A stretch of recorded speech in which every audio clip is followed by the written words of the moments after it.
Cet enfant n'a pas sa place ici, il est spécial, dit la coordinatrice au micro. Quand le présentateur a demandé si Mathieu se repentait d'avoir ruiné la vie de la coordinatrice, il est resté silencieux. 5 secondes éternelles. Les caméras ont zoomé sur son visage. La sueur perlait à son front, parce que tout le monde voulait une réponse simple. Mais il n'y avait rien de simple dans cette histoire. Le studio sentait le maquillage et le café froid. Les lumières LED brûlaient les yeux de Mathieu. Il serrait la photo de Léo entre ses doigts, écrasant les bords. Dans le coin du plateau, la productrice faisait des gestes désespérés pour qu'il pleure. Le téléphone dans sa poche vibrait sans arrêt. Plus de menaces, plus de haine, plus de gens qui ne connaissaient pas l'histoire complète, mais qui avaient déjà choisi un camp.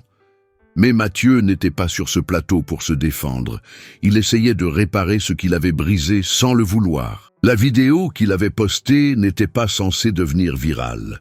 Elle devait être une preuve dans une simple procédure judiciaire. Maintenant, 7 millions de personnes l'avaient vue. Et son fils de 7 ans, qui voulait juste aller à l'école, était devenu le symbole national d'une guerre qu'il n'avait jamais demandé à mener. Dans le public, 3 personnes observaient avec des intérêts opposés. Amélie Petit, l'enseignante qui l'avait encouragée à enregistrer, se tordait les mains sur ses genoux, sachant qu'elle serait licenciée par l'école le lendemain matin. Madame Isabelle Garnier, la coordinatrice de la vidéo, regardait depuis une chambre d'hôtel, recevant la 20e menace de mort de la journée, et Alexandre Rousseau, le père riche qui avait voté pour l'expulsion de Léo, regardait son propre neveu autiste à côté de lui, ravalant sa honte. Mais cette histoire n'a pas commencé là, sous les projecteurs et le jugement national. Elle a commencé 9 mois plus tôt, quand Mathieu a perdu sa femme dans un accident, et qu'il a découvert qu'il ne connaissait pas son propre fils, et qu'il a réalisé que le monde n'avait pas de place pour les enfants comme Léo. 7 écoles avaient refusé son inscription, toujours avec des excuses polies, toujours avec le même message. Votre fils n'a pas sa place ici. Pour comprendre comment un père ordinaire a détruit une carrière, divisé une ville et transformé une douleur personnelle en mouvement national, vous devez connaître 3 histoires. L'histoire du deuil que Mathieu portait seul. L'histoire de la réunion où tout a explosé devant 47 témoins. Et l'histoire des 6 heures qui ont tout changé. Tout a commencé par un matin froid de février, quand Mathieu s'est réveillé et a trouvé Léo dessinant le visage de sa mère décédée sur le mur de la chambre. Abonnez-vous et activez la cloche dès maintenant. Chaque semaine, des histoires qui émeuvent et transforment des vies réelles. Ne manquez pas de rejoindre cette communauté. Vous devez être ici, avec nous. 9 mois plus tôt, Mathieu Renaud se réveillait chaque jour à 5h30 du matin. Toujours à la même heure, même le week-end. Le réveil n'avait même plus besoin de sonner. Le corps savait déjà que la journée commençait avec un café noir, 2 toasts et la boîte à goûter pâte patrouille que Léo insistait pour utiliser, même à 7 ans. L'appartement T3 dans le quartier résidentiel, le quartier des Tilleuls, était modeste mais organisé. Chaque chose à sa place, chaque routine suivie à la lettre. Mathieu, 42 ans, architecte de formation, avait des cheveux grisonnants qui ne correspondaient pas à son âge. Ils étaient apparus d'un coup, dans les 4 mois suivant l'accident. Il ne se rasait pas tous les jours. Ses chemises étaient toujours froissées. Des cernes profonds marquaient un visage qui avait oublié comment sourire. Dans le voisinage, tout le monde le connaissait comme le veuf dévoué, l'homme qui élevait seul son fils spécial. Mais dévouement était un mot trop gentil pour ce que Mathieu ressentait. C'était de l'entêtement, une détermination brute. Il ne savait pas demander de l'aide, même quand les factures s'accumulaient, même quand Léo se réveillait en hurlant au milieu de la nuit et qu'il ne comprenait pas pourquoi. Mathieu avait toujours résolu les problèmes seul.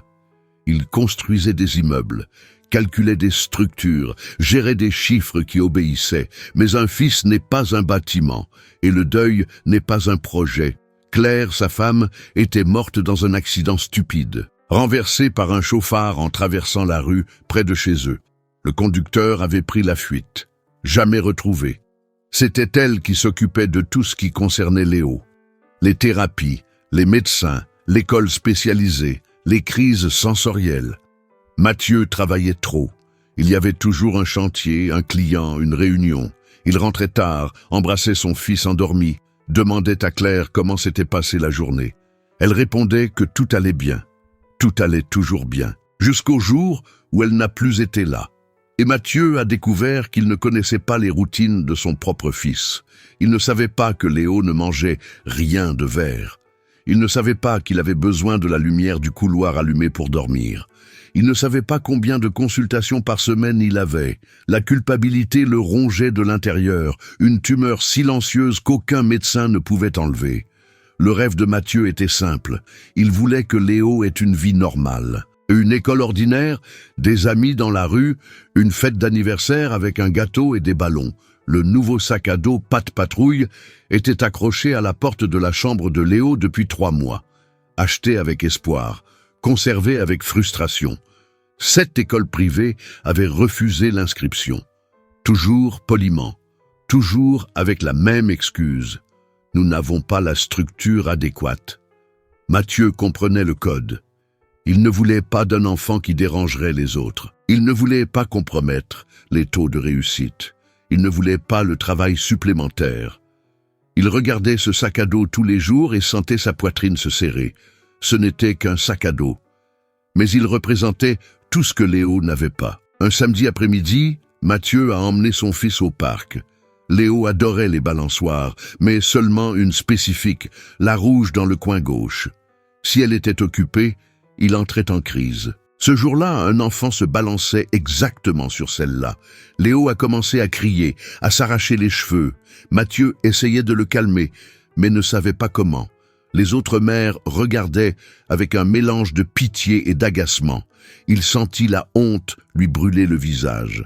C'est alors qu'une femme s'est approchée. Une trentaine d'années, cheveux attachés en chignon, sourire gentil. Elle s'est accroupie à la hauteur de Léo et a commencé à faire des mouvements lents avec ses mains, montrant une carte plastifiée avec des dessins. Léo a cessé de crier, a regardé les dessins, en a pointé un. La femme a hoché la tête et a emmené le garçon vers une autre balançoire, lui montrant que celle-ci était aussi amusante. Léo a accepté. Mathieu est resté figé, bouche bée. La femme est revenue vers lui, a tendu la main. Amélie Petit, enseignante. Mathieu lui serra la main, encore en train de digérer ce qui venait de se passer. « Vous connaissez le TEACH » demanda-t-elle. Mathieu secoua la tête. Il ne savait même pas prononcer ce mot. C'est une méthode de communication alternative. Ça aide beaucoup. Elle sourit. Votre fils est scolarisé où? Mathieu soupira. Nulle part. 7e refus ce mois-ci. Amélie fronça les sourcils. 7e? C'est illégal. Légal et réel sont 2 choses différentes, répondit Mathieu amer. Je travaille au cours Pascal. Je vais parler à la directrice. Mathieu secoua la tête. J'ai déjà essayé là-bas. Ils ont dit qu'ils n'avaient pas de structure. Amélie croisa les bras. Ils n'ont pas de volonté. La structure, ça se construit. La bonne volonté, non. Pourquoi voulez-vous m'aider? Demanda Mathieu, méfiant. Il était fatigué des promesses vides. Parce que je sais ce que c'est, répondit-elle. Ma sœur est autiste. Elle a vécu la même chose il y a 20 ans. Rien n'a changé. Il est temps que ça change. Mathieu hésita. Il ne voulait plus d'espoir. L'espoir faisait mal quand il mourait. Mais il regarda Léo sur la balançoire, souriant pour la première fois de la journée. D'accord, une tentative de plus. Amélie nota le numéro de Mathieu sur un bout de papier. Faites-moi confiance. Je vais l'obtenir, cette place. Elle lui serra l'épaule avant de partir. Votre fils mérite d'être à l'école, et vous méritez de ne pas porter ça tout seul. Mathieu garda le papier dans sa poche. Il n'y croyait pas beaucoup, mais il voulait y croire. Une semaine plus tard, Amélie appela. Elle avait réussi. La directrice, Madame Valérie Dupont, avait accepté d'inscrire Léo à titre expérimental. Mathieu pouvait à peine parler au téléphone. Il remercia 5 fois. Prévit la réunion d'inscription pour le lundi suivant. Le cours Pascal était situé dans le quartier chic de la ville. 30 ans de tradition, disait la plaque dorée à l'entrée. La façade était imposante, avec des jardins qui semblaient sortis d'un magazine. Des enfants en uniforme impeccable montaient dans des voitures de l'année. Mathieu gara sa vieille berline à côté d'un gros SUV qui coûtait 3 fois son salaire annuel. Il se sentit petit, mais il serra la main de Léo et entra. L'odeur de cire sur le parquet était forte. Des trophées d'Olympiades scientifiques brillaient dans des vitrines. Des photos de promotion couvraient les murs, visages souriants de décennies d'élèves brillants. Les frais de scolarité s'élevaient à 1 800 € par mois. Mathieu devrait faire des heures supplémentaires, peut-être vendre la voiture, mais peu importait. Léo aurait cette chance. Le bureau de la directrice avait des meubles en acajou, des diplômes encadrés, une odeur de café de qualité. Madame Valérie Dupont, la cinquantaine, cheveux courts et élégants, accueillit Mathieu avec une poignée de main ferme. « Monsieur Renaud, soyez le bienvenu. Amélie m'a beaucoup parlé de Léo. » Elle sourit, mais il y avait de la prudence dans son regard. « Je veux être clair sur le fait que nous l'acceptons à titre expérimental. Nous verrons comment il s'adapte. » Mathieu entendit le message sous-jacent. S'adapter signifiait ne pas causer de problème.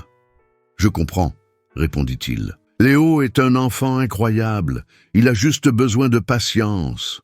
Nous en avons tous besoin, acquiesça Madame Dupont. Mais son sourire n'atteignit pas ses yeux. Pendant que Mathieu signait le contrat, une femme entra dans le bureau. La quarantaine passée, lunettes de vue, posture droite. Madame Isabelle Garnier, coordinatrice pédagogique, se présenta-t-elle sans offrir sa main. Elle toisa Mathieu de haut en bas, puis Léo, qui tournait sur lui-même en se stimulant par le mouvement. Madame Garnier pinça les lèvres. « J'espère que vous comprenez notre responsabilité envers tous les enfants. Pas seulement un. » Mathieu sentit la froideur dans sa voix. « Je comprends, et j'espère que vous comprenez que Léo est aussi un enfant, comme tous les autres. » Madame Garnier sourit, mais c'était un sourire sans chaleur. « Bien sûr. Nous aurons besoin de bilans à jour, de rapports thérapeutiques mensuels et d'un suivi constant. Tout incident sera communiqué immédiatement. » Mathieu signa le contrat d'une main tremblante. Il savait que Madame Garnier voulait qu'il abandonne avant même de commencer. Amélie, qui attendait dans le couloir, prit Mathieu à part. « Méfiez-vous de Garnier. Elle va créer des problèmes. Elle en crée toujours. Pourquoi ? Elle n'aime rien qui sort du cadre, et Léo sort du cadre. » Mathieu déglutit, mais il n'allait pas abandonner. Pas encore. Le premier jour d'école fut un lundi ensoleillé. Mathieu prépara Léo avec soin, lui mit le nouvel uniforme, ajusta le sac à dos patte patrouille sur ses épaules. Dans la voiture, Léo était anxieux, tapant des mains sur ses jambes. Mathieu prit sa petite main. « Ça va bien se passer, je te le promets. » À la porte de l'école, Amélie attendait. Elle prit Léo par la main et l'emmena jusqu'à la salle. Mathieu resta immobile, regardant son fils disparaître dans le couloir. Léo se retourna à la porte et fit un signe de la main. Un petit signe timide. Mais c'était un signe. Mathieu sentit les larmes lui brûler les yeux. Il retourna à la voiture et s'assit sur le siège, incapable de conduire. Il prit son téléphone et prit une photo de l'école. L'envoya dans le groupe familial. « On a réussi, Claire. Il est à l'école. » Ce fut le premier jour d'espoir en 9 mois. Le dernier jour de paix que Mathieu connaîtrait avant longtemps. Parce que c'est précisément cet espoir qui le pousserait, 3 semaines plus tard, à prendre la décision la plus dangereuse de sa vie. Enregistrer cette réunion. 3 semaines plus tard, l'email arriva un jeudi soir. Objet. Réunion urgente de parents. Présence obligatoire. Mathieu le lut 3 fois, cherchant à comprendre ce qui se passait. Léo s'en sortait bien à l'école. Aucune crise majeure. Amélie envoyait des messages positifs presque tous les jours. Pourquoi une réunion urgente? Il appela Amélie. Elle mit du temps à répondre. Quand elle le fit, sa voix était étrange. « Mathieu, je ne sais pas exactement ce qu'ils vont dire demain. Mais préparez-vous. » « À quoi? » « Madame Garnier prépare quelque chose. J'ai entendu des conversations en coulisses. » Quel genre de conversation? Sur les performances de la classe, des comparaisons avec d'autres classes, des statistiques. Mathieu sentit son estomac se nouer. Ils vont accuser Léo. Me dit, je ne sais pas. Mais venez avec quelqu'un, n'y allez pas seul. Mathieu n'avait personne, sa famille vivait loin. Les amis s'étaient éloignés après la mort de Claire. Il avait toujours été un loup solitaire. Ça ira, mais ça n'allait pas. Il passa la nuit éveillé, retournant les possibilités dans sa tête. Il essaya de se calmer. C'était peut-être juste une réunion de routine. Peut-être qu'Amélie exagérait. Le vendredi, à 19h, Mathieu entra dans l'auditorium du cours Pascal. 47 parents étaient déjà assis. L'air conditionné glaçait l'atmosphère. Un vidéoprojecteur affichait le blason de l'école sur le mur. Les chaises rembourrées grincèrent lorsqu'il s'assit au dernier rang. Certains parents le reconnurent, détournèrent le regard. Mathieu serra son dossier contre sa poitrine. Madame Isabelle Garnier monta sur l'estrade. Micro-cravate, posture impeccable, une télécommande à la main. « Bonsoir à tous. Merci de votre présence. » Elle sourit. « J'ai convoqué cette réunion pour discuter des défis pédagogiques qui sont apparus ce semestre. » Mathieu sentit tous ses muscles se tendre. Madame Garnier cliqua. Un graphique apparut à l'écran. Comme vous pouvez le voir, la classe de CE1B a connu une baisse de performance en mathématiques et en français. Comparée aux autres classes, elle est 8% en dessous de la moyenne, murmure dans l'auditorium. Nous avons identifié certains facteurs. Un autre clic. Une liste apparut. Mathieu lut « Dispersion en classe ». Temps supplémentaire pour les activités adaptées, interruptions fréquentes, ressources détournées pour des besoins individuels. Madame Garnier ne cita aucun nom. Ce n'était pas nécessaire. Tout le monde savait de qui elle parlait. Mathieu sentit le sang lui monter à la tête, mains glacées, cœur battant dans ses oreilles. Il regarda autour de lui. Certains parents hochaient la tête en signe d'approbation. Une mère aux cheveux blonds murmura à une autre « Heureusement que quelqu'un a le courage d'en parler ». Il n'avait pas prévu d'enregistrer, mais il se souvint du conseil d'Amélie, avoir une preuve. Au cas où il aurait besoin d'un avocat plus tard, Mathieu prit son téléphone, le mit en mode silencieux, appuya sur enregistrer. Il cacha l'appareil entre les papiers de son dossier, la caméra pointée vers l'estrade. Madame Garnier continua. « Nous comprenons l'importance de l'inclusion, mais nous devons être réalistes. » Pause dramatique. Certains enfants ont des besoins qui dépassent notre capacité structurelle. « Quels enfants ?» demanda Mathieu fort. Sa voix sortit plus ferme qu'il ne l'espérait. Madame Garnier le regarda. « Monsieur Renaud, je ne fais pas d'attaque personnelle. C'est exactement ce que vous faites. » Mathieu se leva. « Dites le nom de mon fils, si vous parlez de lui. » D'autres parents commencèrent à grogner. « Laissez-la finir. Asseyez-vous. On veut écouter. » Madame Garnier prit une profonde inspiration, comme si elle avait affaire à un enfant capricieux. « Monsieur Renaud, s'il vous plaît, je ne fais que présenter des données objectives. Des données qui excluent un enfant de 7 ans. Des données qui protègent 23 enfants. » Mathieu resta debout, figé. Madame Garnier profita du silence pour continuer. « Comme je le disais, les enfants ayant des besoins spéciaux ont besoin d'environnements spécialisés. Des écoles préparées pour eux, des professionnels formés. » Elle regarda directement Mathieu. « Notre corps enseignant n'a pas reçu de formation spécifique en éducation spécialisée. »« Alors formez-les, » lança Mathieu. « Ce n'est pas si simple. » Madame Garnier cliqua à nouveau. Une vidéo commença. Mathieu se figea. C'était Léo. Dans la salle de classe, en crise sensorielle, criant, s'arrachant les cheveux, l'auxiliaire de vie scolaire essayant de le calmer. Les autres enfants effrayés. Mathieu n'avait pas autorisé cela. Personne n'avait autorisé cela. « Vous ne pouvez pas montrer ça, dit-il, la voix tremblante. « C'est juste du matériel pédagogique, » répondit Madame Garnier, coupant la vidéo. « Pour illustrer les défis que j'ai mentionnés. » Amélie était assise au 3e rang. Elle se leva. « Madame Garnier, c'est une violation de la vie privée. Il est illégal de montrer des images d'élèves sans l'autorisation des responsables. » Madame Garnier se tourna vers elle, le regard dur. « Madame Petit, vous êtes dispensée de cette réunion. Veuillez vous retirer. » Amélie pâlit. « Mais maintenant ?» Amélie regarda Mathieu, impuissante. Il fit un signe de tête discret. « Vas-y. » Elle quitta l'auditorium la tête basse. Mathieu réalisa. Amélie allait perdre son emploi à cause de lui. pour avoir défendu Léo. La culpabilité était une autre pierre dans son estomac. La directrice, Madame Dupont, monta sur l'estrade, tentant de calmer les esprits. « Chers parents, restons civilisés. Personne n'est expulsé. Nous suggérons simplement ce qui est le mieux pour tous les enfants impliqués. » Mathieu comprit le code. Il voulait qu'il retire Léo volontairement, sans salir le nom de l'école, sans procès, sans scandale. « Le mieux pour tous sauf un, » dit Mathieu. Un père au deuxième rang se leva. Costume cher, cravate en soie. Alexandre Rousseau, entrepreneur, l'un des plus grands donateurs de l'école.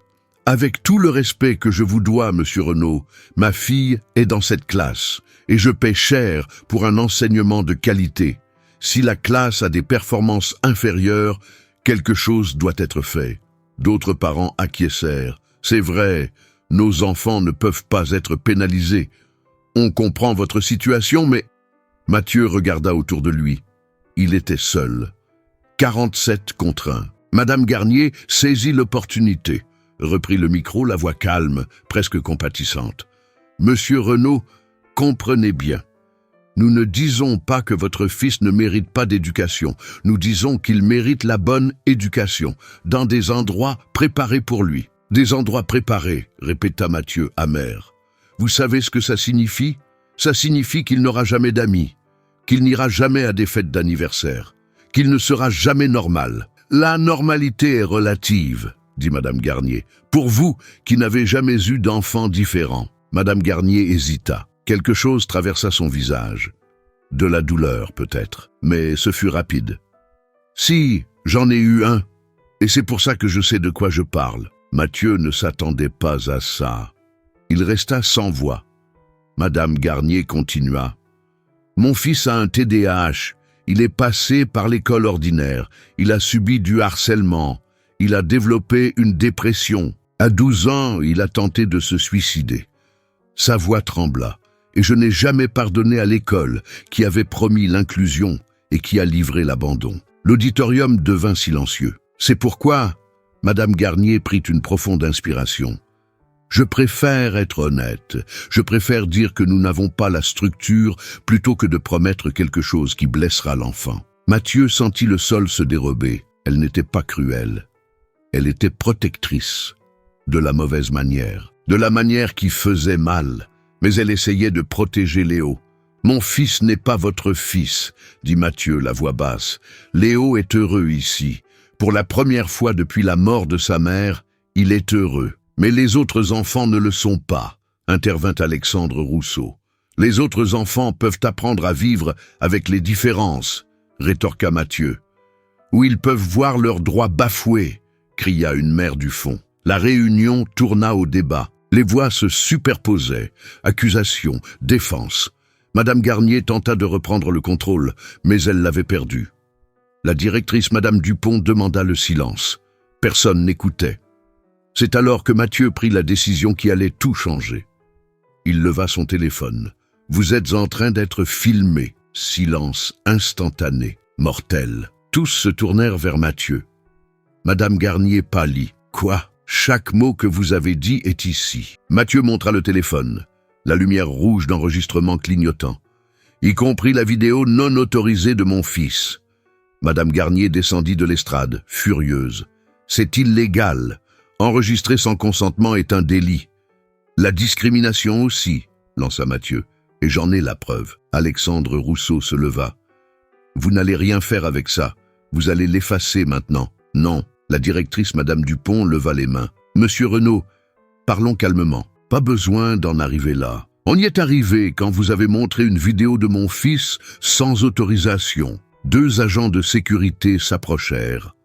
Madame Garnier donna l'ordre. « Confisquez-lui son téléphone. » Mathieu ne réfléchit pas. Il courut.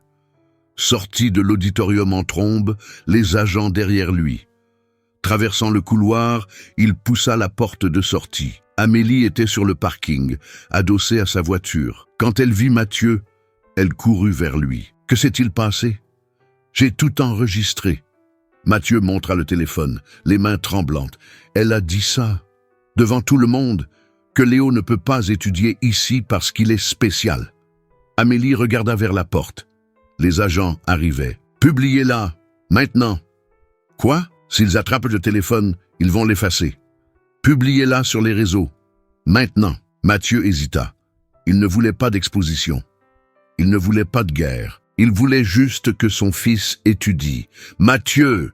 Amélie lui secoua le bras. « Ils vont vous poursuivre de toute façon, au moins que le monde sache la vérité. » Les agents de sécurité étaient à 20 mètres. Mathieu ouvrit l'application vidéo.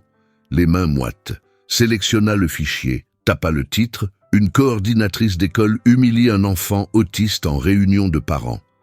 Les doigts sur le bouton « Publier », le cœur battant la chamade. Il appuya. La vidéo se chargea. Barre de progression. 50%, 70, 90. Publié. Les agents arrivèrent. « Monsieur Renaud, donnez-nous le téléphone. » Mathieu garda l'appareil dans sa poche. « Ce n'est plus la peine, c'est déjà sur Internet. » La directrice, Madame Dupont, apparut à la porte, haletante. « Qu'avez-vous fait ?» Mathieu la regarda. Pour la première fois en 9 mois, il ne ressentait pas de peur. Il ressentait de la colère. Pure. Juste. Ce que vous m'avez forcé à faire. Il monta dans sa voiture, roula chez lui, sans regarder en arrière. À 22 heures, la vidéo avait 500 000 vues. À minuit, 1 million. À 3 heures du matin, 3 millions. Mathieu ne parvint pas à dormir. Il regarda les chiffres grimper. Les commentaires se multipliaient. Les hashtags naître. De justice pour Léo. De dehors Garnier. Inclusion maintenant. À 6 heures du matin, quand il réveilla Léo pour le petit déjeuner, la vidéo avait 6 millions de vues. Et Mathieu reçut la première notification. Une plainte déposée par le cours Pascal. Diffamation. Enregistrement illégal. Dommages et intérêts. Demande de 500 000 €. Mais Mathieu ne savait pas que cette vidéo atteindrait 10 millions de vues en 24 heures et que dans les 48 heures suivantes, la vie de toutes les personnes impliquées serait détruite de manière que personne n'imaginait. Parce que la viralité n'est pas la justice, c'est un tsunami. Et les tsunamis ne choisissent pas qui ils noient. Dites-moi dans les commentaires depuis quelle ville vous regardez maintenant. Sérieusement, je les lis tous et je réponds avec plaisir. Et si vous aimez l'histoire, laissez un like, ça compte beaucoup. 2 heures après la publication, la vidéo avait 500 000 vues. Amélie Petit était assise dans son salon quand le téléphone sonna. Numéro inconnu.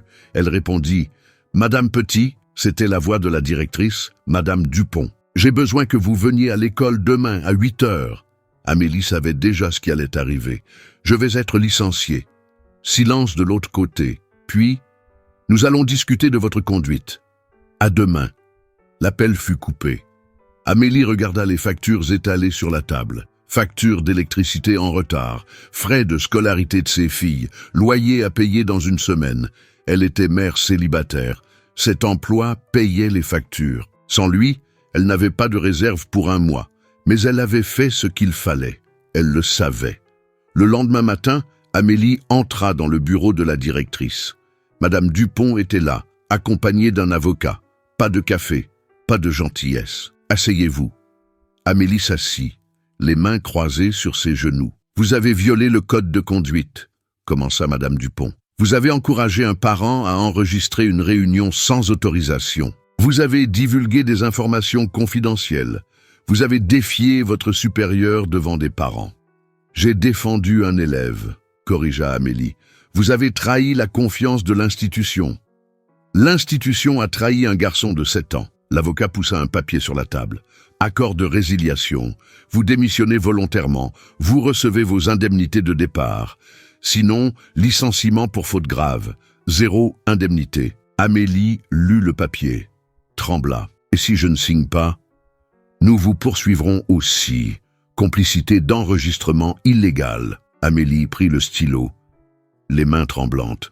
Signa. Quitta l'école en portant un carton avec ses affaires. 15 ans de travail tenaient dans une boîte en carton. Sur le parking, elle appela Mathieu. Il mit du temps à répondre.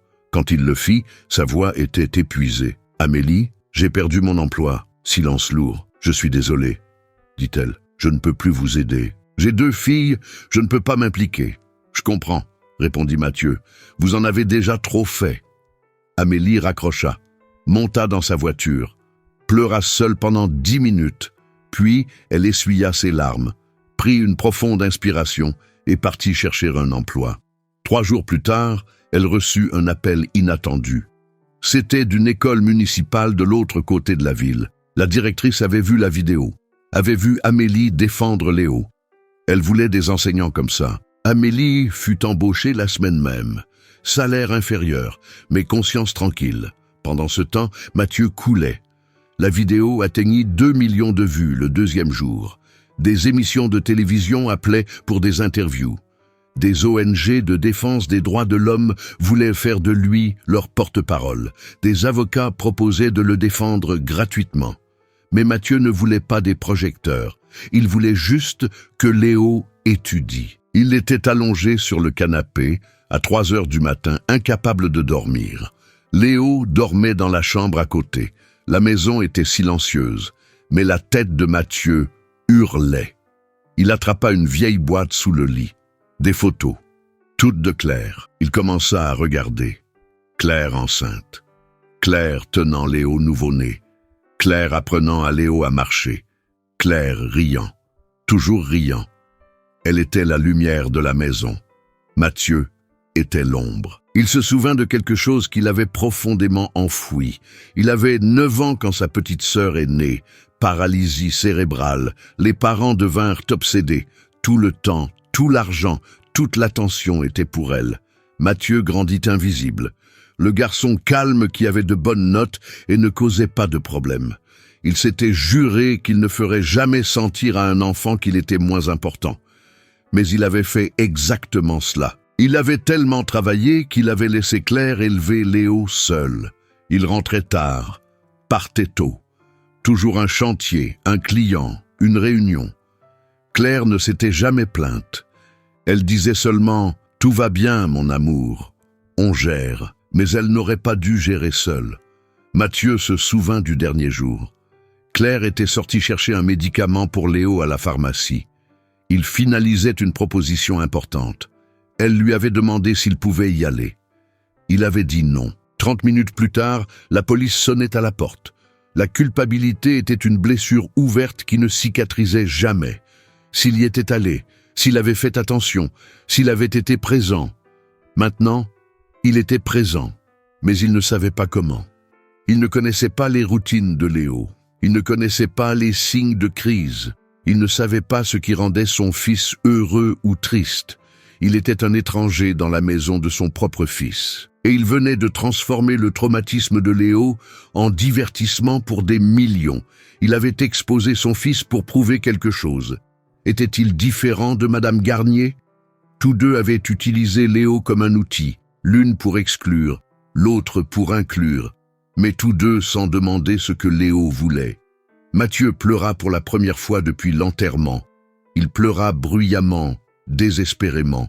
Léo se réveilla avec le bruit, entra dans le salon en pyjama, les cheveux en désordre, regarda son père. Il ne comprit pas pourquoi il pleurait, mais il s'assit à côté de lui et le serra dans ses bras. Un câlin serré, chaleureux. Mathieu serra son fils. « Pardonne-moi. Pardonne-moi tellement. » Léo ne répondit pas. Il resta juste là, présent. Et ce câlin changea quelque chose à l'intérieur de Mathieu. Pour la première fois, il sentit qu'il n'avait pas besoin d'être parfait. Il avait juste besoin d'être là. Pendant que Mathieu luttait avec la culpabilité, Isabelle Garnier luttait avec les conséquences. La vidéo avait explosé. 7 millions de vues en 48 heures. Sujet le plus discuté du pays. Journaux, radios, télévision parlèrent de l'affaire. Et Madame Garnier était le visage du mal. Des captures d'écran de la vidéo devenaient virales, même cruelles, montages, menaces de mort. Elle dut quitter sa maison, louer une chambre d'hôtel, porter une casquette et des lunettes de soleil dans la rue. Sa fille adolescente pleurait tous les jours. « Maman, tout le monde à l'école en parle, ils disent que tu es un monstre. » Madame Garnier n'était pas un monstre, c'était une mère effrayée. Elle avait un fils, Raphaël, aujourd'hui âgé de 22 ans, TDAH diagnostiqué à 7 ans. Elle l'avait mis dans une école inclusive. Elle croyait au discours. Tous les enfants peuvent apprendre ensemble, mais l'école n'était pas préparée. Professeur sans formation, enfant cruel, Raphaël subit un harcèlement brutal. On le traitait d'idiot, de lent, d'anormal. À 12 ans, Raphaël prit tous ses médicaments pour le TDAH d'un coup. Madame Garnier le trouva évanoui dans la salle de bain, sauvé à quelques minutes près. Il resta une semaine dans le coma. Quand il se réveilla, il dit « Je voulais juste qu'ils arrêtent de rire de moi ». Cela brisa Madame Garnier. Elle retira Raphaël de l'école, le plaça dans une institution spécialisée. Il s'épanouit, se fit des amis, obtint son diplôme. Aujourd'hui, il était graphiste, heureux. Et Madame Garnier développa une conviction. L'inclusion sans structure tue, littéralement. Elle avait vu son fils vouloir mourir à cause d'une promesse vide. Elle n'allait pas laisser cela se reproduire. C'est pourquoi elle avait créé des filtres au cours Pascal. Ce n'était pas de la cruauté, c'était de la protection. Du moins, c'est ce qu'elle se disait. Mais en regardant la vidéo devenir virale, pour la première fois, Madame Garnier se demanda « Et si elle avait eu tort? Et si elle projetait le traumatisme de Raphaël sur tous les enfants? Et si Léo n'était pas Raphaël ?»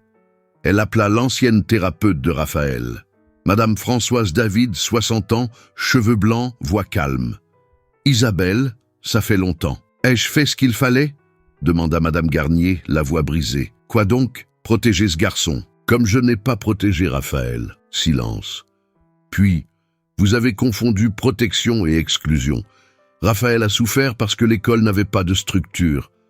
Mais la solution n'était pas de l'enlever, c'était de créer la structure. Mais je n'avais pas le pouvoir pour ça. Alors vous avez pris le pouvoir maintenant et l'avez utilisé pour exclure. Une vengeance déguisée en protection. Les mots firent mal. Parce qu'ils étaient vrais. Madame Garnier raccrocha, s'assit sur le lit de l'hôtel, regarda son téléphone. 800 messages de haine, 20 menaces de mort, 2 menaces de violence sexuelle. Elle n'était pas une méchante, mais elle en était devenue une. Et pour la première fois, elle comprit. Elle ne se battait pas pour ce qui était juste, elle se battait pour ne pas revivre ce qui avait mal tourné. Pendant ce temps, la vidéo continuait de monter. Des groupes de mères d'enfants spéciaux s'organisèrent, créèrent un mouvement. Inclusion réelle maintenant. Organisèrent une manifestation devant le cours Pascal. 200 personnes se présentèrent. Pancartes, cris, presse couvrant tout en direct. D'autres familles commencèrent à témoigner.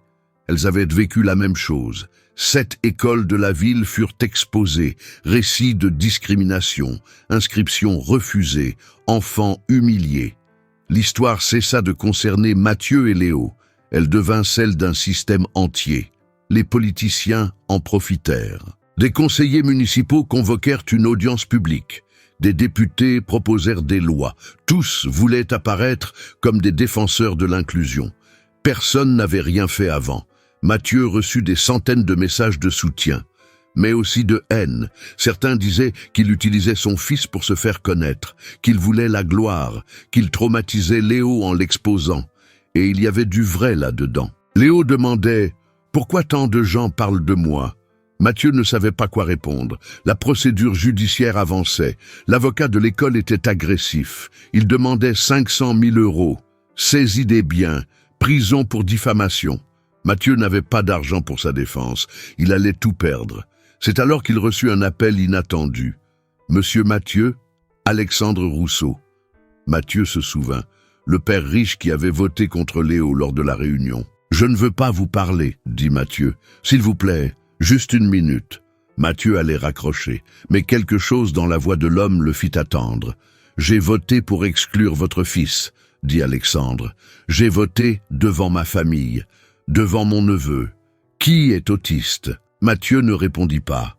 « J'ai passé ma vie à nier. Ma sœur a un fils autiste. Et j'ai toujours traité ça comme son problème. Jamais défendu. Jamais soutenu. Honteux que les gens le sachent. Pourquoi me racontez-vous ça? Parce que j'ai regardé la vidéo, j'ai vu ce que j'ai fait et j'ai eu honte. » Alexandre prit une profonde inspiration. « Je veux financer votre défense. Avocat, frais. Tout. » Mathieu n'y croyait pas. Pourquoi? Parce que j'ai besoin de réparer. et parce que vous avez eu le courage que je n'ai jamais eu. » Mathieu accepta, non par fierté, par nécessité. Alexandre amena des avocats d'élite. Ils montèrent une stratégie. Il ne s'agissait pas seulement de défendre Mathieu, il s'agissait d'attaquer le système. Ils poursuivraient à l'école pour discrimination systématique. Ils avaient des documents, des preuves. 7 familles se joignirent, toutes avec des histoires similaires. L'affaire devint collective, plus grande, plus forte, mais la complication que personne n'attendait arriva. Le juge rendit une ordonnance de référé. Léo avait l'interdiction de fréquenter les écoles privées jusqu'au jugement final. Argument: perturbation de l'environnement scolaire, risque de représailles, mesures de protection. Mathieu lut la décision 5 fois. Il n'y croyait pas. Il s'était battu pour le droit de son fils d'étudier. Et maintenant, Léo était interdit d'étudier. Il montra le papier à Léo. « Tu vas rester à la maison encore un peu. » Léo ne comprit pas.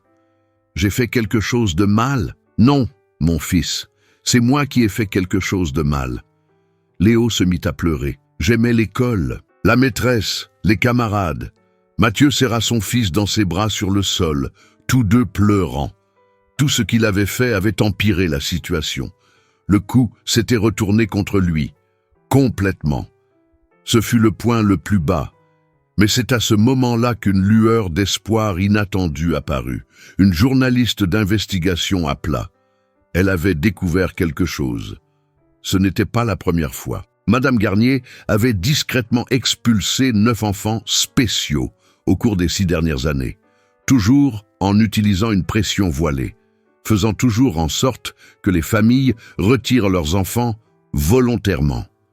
Ils avaient des documents internes, des emails, des directives de la coordination pédagogique. Maintenir le niveau d'excellence implique une sélection rigoureuse des profils, un code pour la discrimination institutionnelle. La journaliste publia l'article. Une bombe médiatique. Le cours Pascal n'était pas un cas isolé. C'était une politique systématique. Le parquet ouvrit une enquête. Mathieu reçut des appels de 12 familles. Toutes voulaient se joindre. Monter une action collective. Il ne s'agissait plus de vengeance. Il s'agissait de changer tout un système. Et à ce moment critique, à la 45e minute de la tempête, Mathieu réalisa. Il n'était plus seul. Mais Madame Garnier et le conseil d'administration de l'école préparaient déjà une contre-offensive brutale. Dans 72 heures, une plainte au pénal contre Mathieu serait déposée. Et Léo serait judiciairement interdit d'étudier dans tout établissement privé de la région. La guerre ne faisait que commencer. 72 heures après l'ordonnance, l'huissier de justice frappa à la porte. Mathieu ouvrit. Reçut une enveloppe Kraft. Convocation pour une procédure pénale. Ce n'était plus civil, c'était criminel. Accusation, diffamation aggravée, enregistrement clandestin, exposition indue de mineurs, peine maximale, 4 ans d'emprisonnement. Mathieu s'assit sur le canapé, lut le document 3 fois. Les mots se brouillaient. Exposition indue de mineurs. Il avait exposé son propre fils. Pour le protéger, il avait fini par le blesser davantage. L'avocat d'Alexandre appela, expliqua la gravité. Ils veulent vous faire arrêter. Faire un exemple. Effrayer les autres familles. Et ils peuvent y arriver ? Demanda Mathieu. Ils le peuvent. Vous avez enregistré sans autorisation. Techniquement, vous avez violé la loi. Mathieu raccrocha. Regarda Léo qui jouait avec des blocs de construction sur le tapis. Insouciant, heureux à cet instant. Sans savoir que son père pouvait aller en prison, sans savoir qu'il n'étudierait plus jamais dans une école privée, sans savoir qu'il faisait la une des journaux. La famille appela, non pour soutenir, pour critiquer. « Tu as exposé le petit. Tu l'utilises pour te faire voir. » Claire n'aurait pas aimé ça. Chaque phrase était un coup de poignard. Mathieu éteignit son téléphone, bloqua tout le monde. Au travail, le patron l'appela pour une conversation. « Mathieu, j'ai besoin de te mettre en congé forcé. Le scandale affecte l'entreprise. Des clients se sont plaints. Congé forcé signifiait suspension non rémunérée. Mathieu avait des factures. Loyer. Thérapie de Léo. Médicaments. Pour combien de temps? Jusqu'à ce que ça se tasse. Ça peut prendre des mois. Le patron détourna le regard. Je suis désolé. Mathieu quitta l'entreprise en portant un carton avec ses effets personnels. Pour la deuxième fois en un mois, quelqu'un de proche perdait son emploi à cause de lui. Amélie, maintenant lui-même. Le soir, il essaya d'expliquer à Léo. On va passer un peu de temps à la maison ensemble. Léo arrêta de dessiner. Je ne vais plus à l'école? Pas encore. Pourquoi? Parce que des adultes se disputent. C'est de ma faute? Mathieu prit le visage de son fils entre ses mains. Non, ce n'est jamais de ta faute. Mais Léo savait. Les enfants savent toujours. Il retourna à son dessin, plus lentement, plus triste. Mathieu vit la lumière s'éteindre dans les yeux de son fils. Cette lumière que Claire maintenait toujours allumée. Et il ne savait pas comment la rallumer. Cette nuit-là, Mathieu fut insomniaque. Il se leva à 3 heures du matin, alla dans la chambre de Léo. Le fils dormait, serrant l'ours en peluche que Claire lui avait donné. Mathieu s'assit par terre, observant.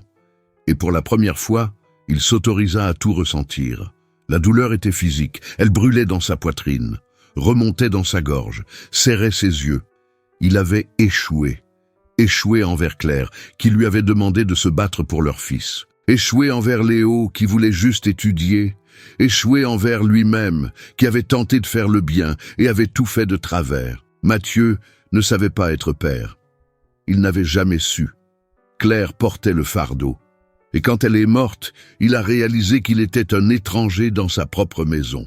Il ne connaissait pas les routines. Il ne comprenait pas les crises. Il ne reconnaissait pas les signes.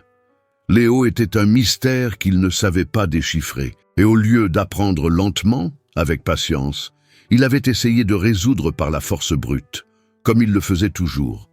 Un architecte résout en calculant. Un père résout en ressentant. Mais Mathieu n'avait pas appris à ressentir. Il avait appris à construire, et un fils n'est pas un bâtiment. Il avait enregistré la réunion en pensant à une preuve juridique, mais il n'avait pas calculé les conséquences émotionnelles. Il n'avait pas senti que la viralité blesserait Léo. Il n'avait pas prévu que 4 millions de personnes verraient son fils dans un moment de vulnérabilité, sans contexte, sans autorisation, sans amour. Il avait transformé le traumatisme de Léo en divertissement, en outil politique, en symbole. Mais Léo n'était pas un symbole, c'était un enfant qui avait besoin de câlins, pas de caméra, d'attention, pas d'activisme. Mathieu regarda ses propres mains, des mains qui construisaient des bâtiments, des mains qui signaient des contrats, des mains qui avaient enregistré une vidéo. Mais c'étaient des mains qui tremblaient en coiffant son fils, qui ne savait pas lasser correctement des chaussures, qui n'avait jamais fait de gâteau d'anniversaire. Il était un père épouvantable. Et pire encore, il en était certain.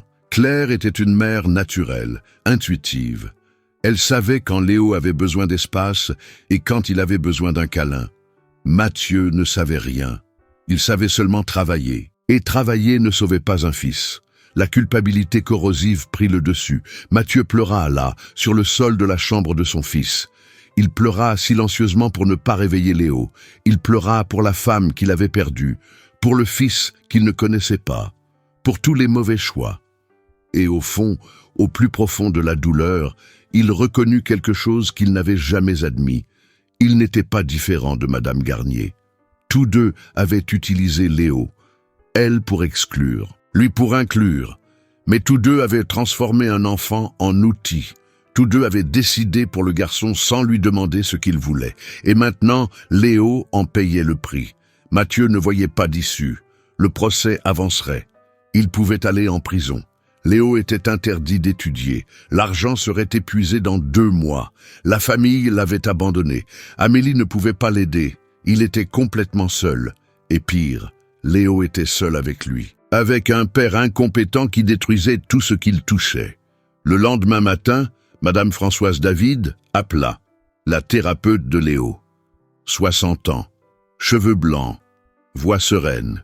« Mathieu, j'ai besoin de vous parler. Je ne peux plus payer les séances, dit-il directement.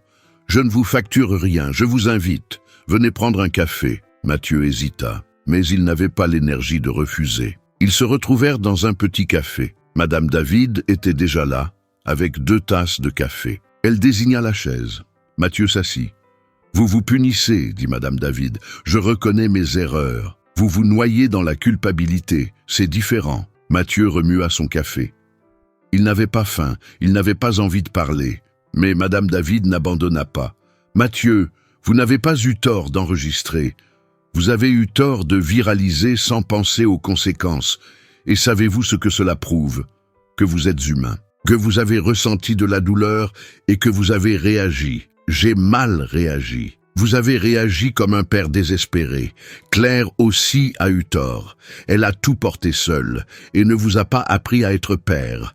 Vous avez tous les deux protégé Léo de différentes manières. Et tous les deux avaient échoué à le laisser simplement exister. » Mathieu la regarda. « Claire n'a pas échoué. Si, elle vous a exclu de l'éducation. Elle a tout pris en charge seule. Pas par méchanceté, par peur. Peur que vous ne puissiez pas gérer. Mais en vous excluant, elle vous a laissé sans préparation. Et quand elle est morte, vous étiez perdu. Les mots faisaient mal. Mais ils étaient vrais. Madame David continua. Maintenant, vous avez la chance qu'elle n'a pas eue. Recommencer, connaître Léo vraiment.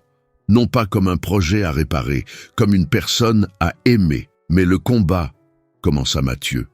Le combat n'est pas contre Madame Garnier. Il est pour le droit de Léo d'exister dans le monde. Et exister, ce n'est pas gagner un procès, c'est avoir un père présent. Mathieu sentit quelque chose changer. Petit, subtil. Comme une lumière s'allumant dans une pièce sombre. Madame David but son café. D'autres familles poursuivent aussi l'école. Le mouvement est plus grand que vous. Vous n'avez pas besoin d'être un héros solitaire. Vous pouvez être juste un père qui se bat aux côtés d'autres pères. Mais je l'ai exposé. Vous l'avez fait, et vous devrez gérer cela. Mais ne vous punissez pas éternellement. Apprenez, réparez et continuez. Mathieu prit une profonde inspiration. Comment? Changez de stratégie. Arrêtez de vous battre contre des personnes.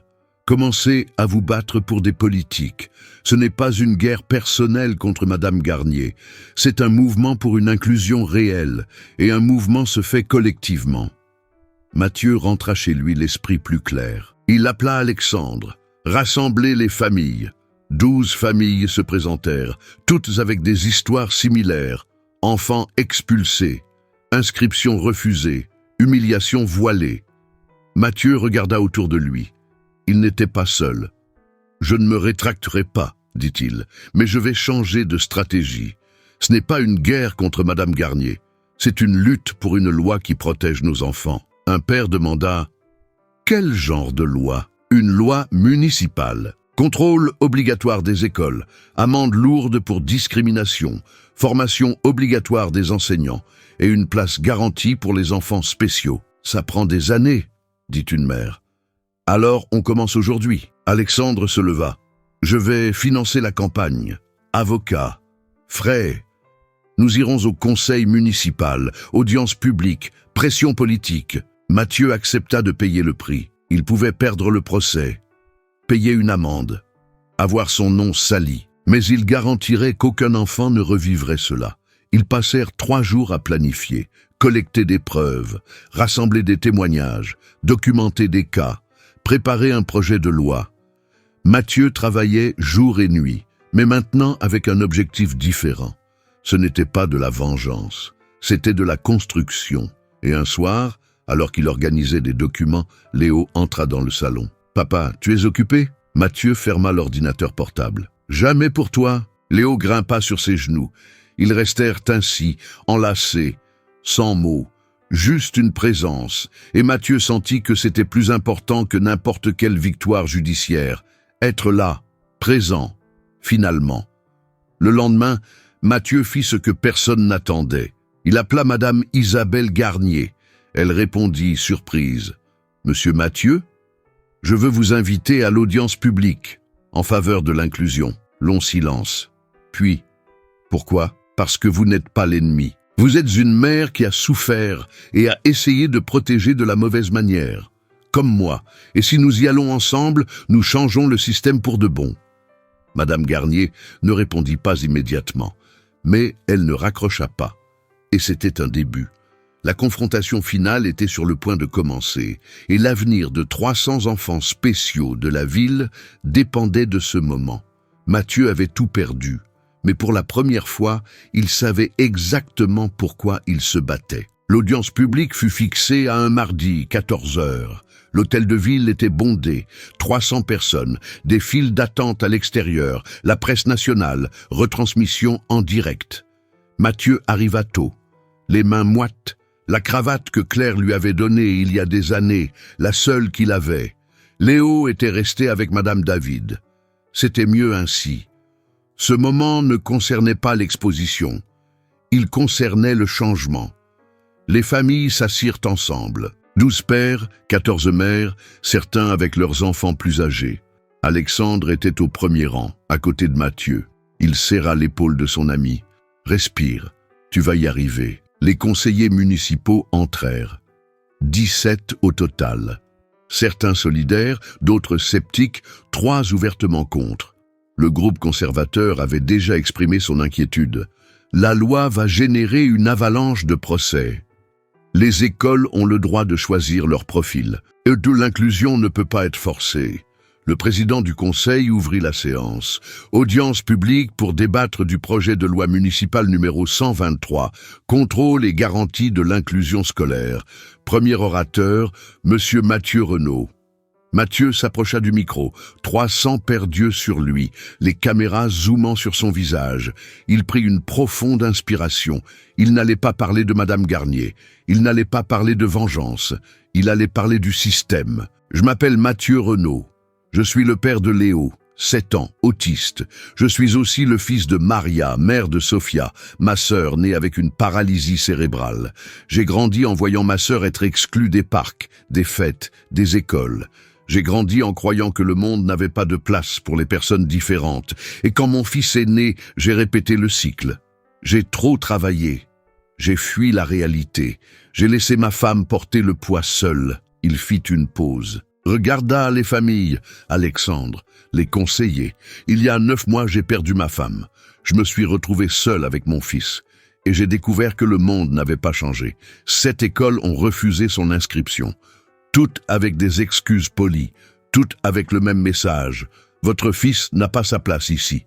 Quand j'ai finalement obtenu une place, j'ai enregistré une réunion où une coordinatrice a dit qu'un enfant spécial ne pouvait pas étudier là. J'ai viralisé cette vidéo. J'ai détruit sa réputation. J'ai exposé mon fils et je suis poursuivi en justice. Murmure dans l'Assemblée. J'ai eu tort. J'ai eu tort de viraliser sans penser aux conséquences. Mais je n'ai pas eu tort d'enregistrer, parce que 47 témoins ont vu cette scène et personne ne m'aurait cru sans preuve. Et c'est pourquoi nous sommes ici. Mathieu montra des documents.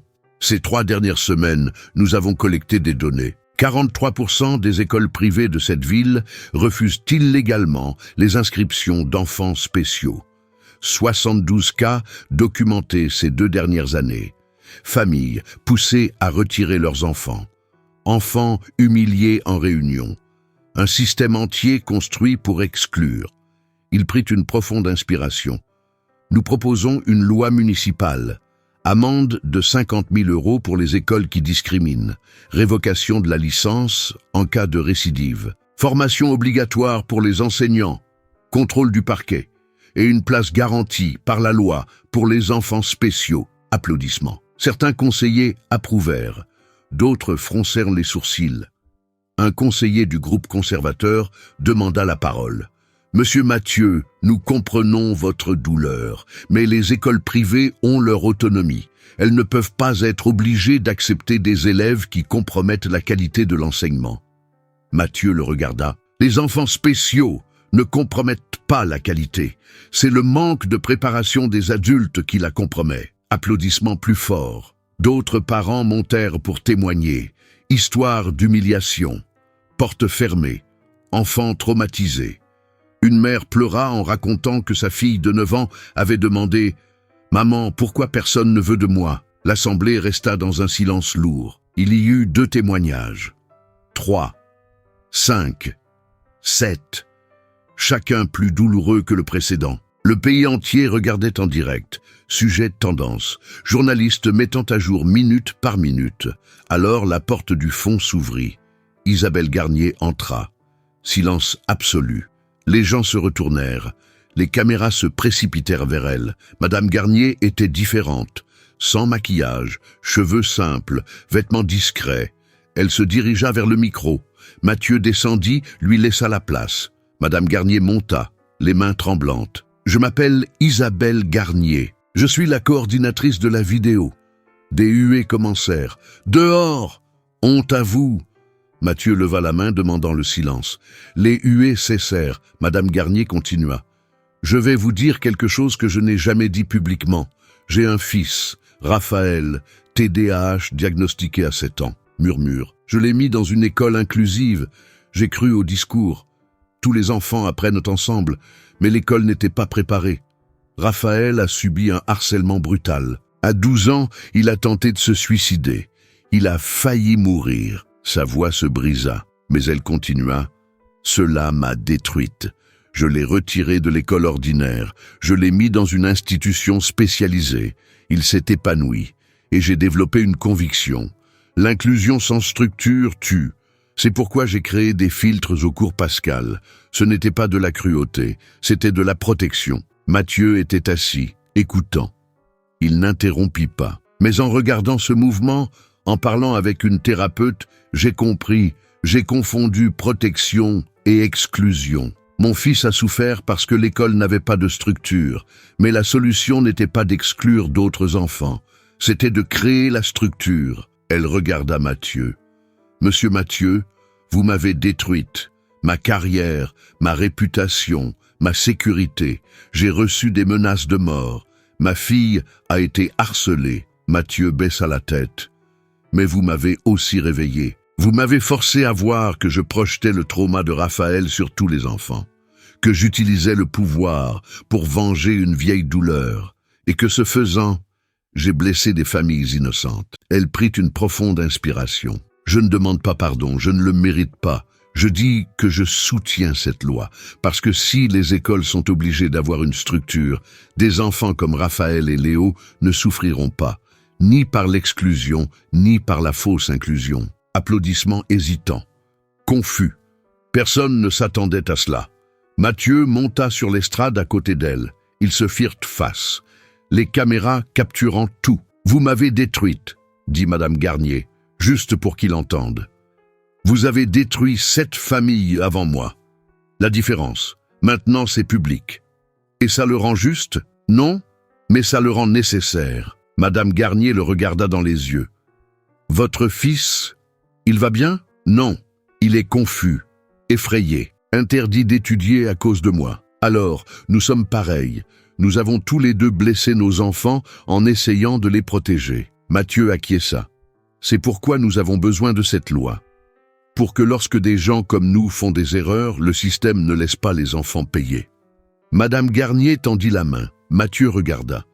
Ce n'était pas un pardon, c'était une trêve. Il la serra. Le président du conseil appela au vote. Projet de loi municipale numéro 123. Les caméras retransmettaient en direct. 17 conseillers. Un par un, ils appuyèrent sur les boutons. Vert pour oui, rouge pour non. Mathieu retint son souffle. Alexandre lui serra l'épaule. Le résultat apparut sur le panneau. 14 voix pour, 3 contre, approuvés en première lecture. L'assemblée explosa en applaudissements. Famille pleurant, étreinte, célébration. Mathieu resta immobile, digérant. Il avait réussi, pas seul, mais ensemble. La loi établissait. Les écoles auraient 90 jours pour prouver leur structure inclusive ou perdre leur licence. Formation obligatoire, contrôle du parquet, amende de 50 000 € pour discrimination avérée et place garantie pour les enfants spéciaux.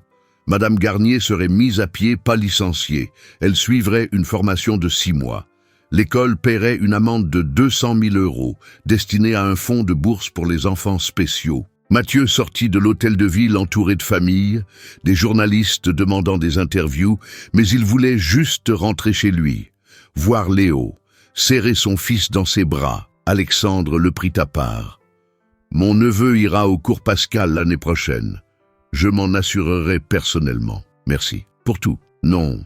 Merci de m'avoir donné le courage que je n'avais pas. » Mathieu rentra chez lui en voiture. Léo attendait à la fenêtre. Quand il vit son père, il courut jusqu'à la porte. Mathieu le prit dans ses bras, le serra fort. « On a réussi ?» demanda Léo. « On a réussi. La semaine prochaine, tu retournes à l'école. » Léo sourit. Le premier sourire sincère depuis des semaines.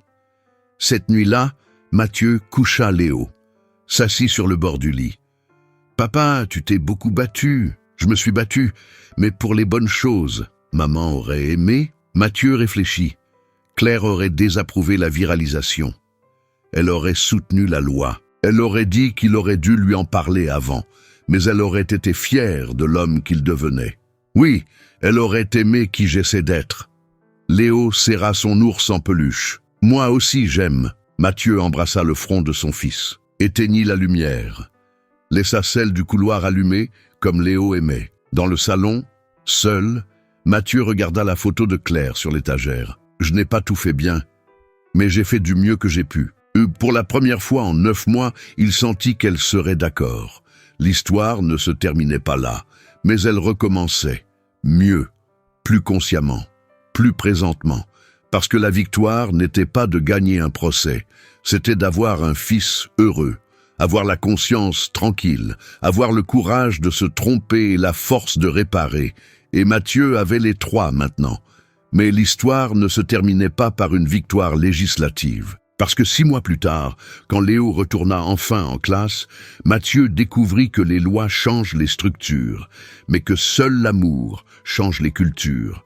Et c'était là que la véritable transformation commençait. 6 mois plus tard, Léo Renaud entra dans la salle de classe du cours Pascal à 7h45. Le sac à dos, pas de patrouille, sur les épaules, le même qui était resté accroché à la porte pendant des mois, mais maintenant utilisé, vécu, avec des autocollants que ses camarades lui avaient donnés. La nouvelle enseignante, Camilla, formée à l'éducation spécialisée, l'accueillit avec un sourire. « Bonjour Léo. Aujourd'hui, c'est la présentation du projet. » Léo hocha la tête, s'assit sur sa chaise adaptée, avec un support sensoriel que l'école avait installé. À côté de lui, Lucas et Sophia, ses meilleurs amis. Des enfants qui avaient appris à comprendre quand Léo avait besoin d'espace et quand il avait besoin de compagnie. La classe avait changé. Non par obligation, par cohabitation. Mathieu observait depuis la fenêtre. Il n'entrait plus dans la classe. Léo n'en avait pas besoin. Le garçon avait une routine, des amis, de l'indépendance. Mathieu avait appris à lâcher prise, à faire confiance, à être un père présent sans être un père hélicoptère. Il travaillait à mi-temps maintenant, architecte indépendant. Il gagnait moins, mais il était à toutes les thérapies, à toutes les récréations, à tous les moments importants. La relation entre père et fils s'était transformée. Mathieu connaissait les signes de crise. Il savait quand Léo était en surcharge sensorielle. Il savait qu'il n'aimait pas les textures collantes, qu'il adorait les dinosaures, qu'il riait des blagues idiotes, qu'il avait peur du noir mais ne l'admettait pas. Il connaissait son fils. Enfin, Amélie Petit était dans la nouvelle école municipale, de l'autre côté de la ville, directrice pédagogique. Elle mettait en œuvre un modèle inclusif devenu une référence régionale. 5 écoles copiaient déjà la méthode. Elle avait trouvé un but. Et elle avait aussi trouvé l'amour. Marcelo, professeur d'éducation physique, veuf avec une fille autiste. Ils se comprenaient, ils construisaient quelque chose ensemble. Isabelle Garnier n'est pas revenue au cours Pascal. Elle n'a pas voulu. Elle a passé 6 mois en formation intensive sur la neurodiversité, l'inclusion, les droits de l'homme. Puis elle a accepté la proposition d'une ONG qui formait des enseignants. Elle parcourait la région en donnant des conférences. Comment je me suis trompé et ce que j'ai appris. C'était douloureux, exposer ses échecs publiquement. Mais c'était nécessaire. Raphaël, son fils, était fier. Il disait que sa mère était enfin devenue la personne qu'il avait toujours su qu'elle pouvait être. La relation entre Madame Garnier et Raphaël s'était améliorée. Ils parlaient, vraiment. de douleur, de traumatisme, de dépassement. Madame Garnier s'excusa pour les années de surprotection. Raphaël pardonna, n'oublia pas, mais pardonna. La directrice Madame Dupont prit sa retraite. Admit publiquement qu'elle avait fermé les yeux sur la discrimination par peur de perdre des élèves payants, par peur de déplaire au conseil d'administration, par lâcheté. L'aveu n'effaça pas les erreurs, mais il ouvrit la porte à d'autres directeurs pour qu'ils admettent aussi. Un mouvement d'autocritique institutionnelle commença. Alexandre Rousseau devint un activiste silencieux. Il finançait des bourses pour 8 enfants spéciaux dans des écoles privées de la ville. Son neveu Davy étudiait au cours Pascal. Heureux, inclus, Alexandre allait à toutes les présentations, postait des photos, fier. La famille, qui ressentait autrefois de la honte, ressentait maintenant de l'appartenance. La loi municipale fut approuvée en 2e et 3e lecture. Devint une réalité. 127 enfants spéciaux obtinrent des places après inspection. 3 écoles perdirent leur licence pour discrimination avérée. 17 écoles investirent dans la formation et la structure. Le système changeait, lentement, mais il changeait. La plainte pénale contre Mathieu fut classée sans suite. Le parquet comprit que l'enregistrement avait une pertinence publique. Il protégeait l'intérêt collectif. L'école abandonna le procès civil. Accord à l'amiable. Mathieu ne paya pas d'amende. L'école reconnut son erreur. Pas publiquement, mais juridiquement. Le vendredi après-midi, le cours Pascal organisa la fête de fin d'année. Auditorium plein. Le même auditorium que celui de la réunion fatidique, mais maintenant avec une atmosphère différente. Parents excités, enfants déguisés, lumière colorée. Léo était sur scène, participant à une pièce sur les différences. Il avait 3 répliques, courtes, répétées pendant des semaines. Mathieu était dans le public, au premier rang, le cœur serré d'émotion. La pièce commença. Des enfants représentant différents animaux, chacun avec une caractéristique unique. Léo était une tortue, lente mais constante. Quand son tour arriva, il s'approcha du micro, prit une profonde inspiration. « Je suis lent, mais j'arrive toujours. » Le public applaudit. Mathieu sentit les larmes lui brûler les yeux. Pas de tristesse, de fierté, pure et simple. Après la représentation dans les coulisses, Léo chercha son père. « Papa, j'ai oublié une réplique. » Mathieu s'accroupit. « Personne n'a remarqué. Tu as été incroyable. » Il y avait des gens qui riaient. Ils riaient avec toi. De la blague de la pièce. Pas de toi. Léo réfléchit. Différence importante. Très importante. Léo serra son père dans ses bras. « Maman a vu ?» Mathieu leva les yeux, comme il le faisait toujours quand il parlait de Claire. Elle a vu, et elle a applaudi plus fort que tout le monde. Tu es sûr? Absolument. Ils sortirent main dans la main. Le sac à dos patte-patrouille sur les épaules de Léo. Léger, comme il se doit. D'autres familles autour. Conversation, rire, une communauté construite dans la lutte. Mathieu n'était plus seul. Il ne le serait plus jamais. Sur le parking, Alexandre fit un signe. « Mathieu, barbecue chez moi dimanche. Amène Léo. Il y aura un dinosaure jouet ?» demanda Léo sérieux. « Je vais en acheter un juste pour toi. » Léo sourit. « Alors je viens. » Mathieu monta dans la voiture, ajusta la ceinture de Léo, alluma la radio. Une chanson que Claire aimait passer. Il ne l'éteignit pas. Pour la première fois, il pouvait l'entendre sans que ça fasse mal. La lutte pour l'inclusion n'avait pas de fin. Elle avait un progrès quotidien. Le système changeait avec la loi, mais la culture changeait avec les gens. Mathieu n'était pas un père parfait. Madame Garnier n'était pas une méchante absolue. Tous deux étaient des humains imparfaits, essayant de protéger des enfants comme ils le savaient. Et ils se sont trompés, et ils ont appris, et ils ont grandi. L'inclusion réelle n'était pas un beau discours. C'était une structure physique, des enseignants formés, des enfants respectés. C'était un budget alloué. C'était un contrôle rigoureux. C'était une volonté politique. Et surtout, c'était de l'empathie cultivée dès le plus jeune âge. La viralisation avait du pouvoir et du danger. Elle exposait l'injustice mais créait un lynchage. Mathieu apprit que la lutte publique nécessite une stratégie, pas seulement de l'indignation. Elle nécessite un collectif, pas seulement un héroïsme individuel. Elle nécessite de l'amour, pas seulement de la colère. Et à la fin, il ne s'agissait pas de gagner. Il s'agissait de transformer. Mathieu n'a pas vaincu Madame Garnier, tous deux ont transformé la douleur en action. Et cette action a changé une ville entière. 127 enfants avaient des places maintenant, mais les chiffres étaient des personnes. Chaque enfant était le Léo de quelqu'un, chaque famille était le Mathieu de quelqu'un.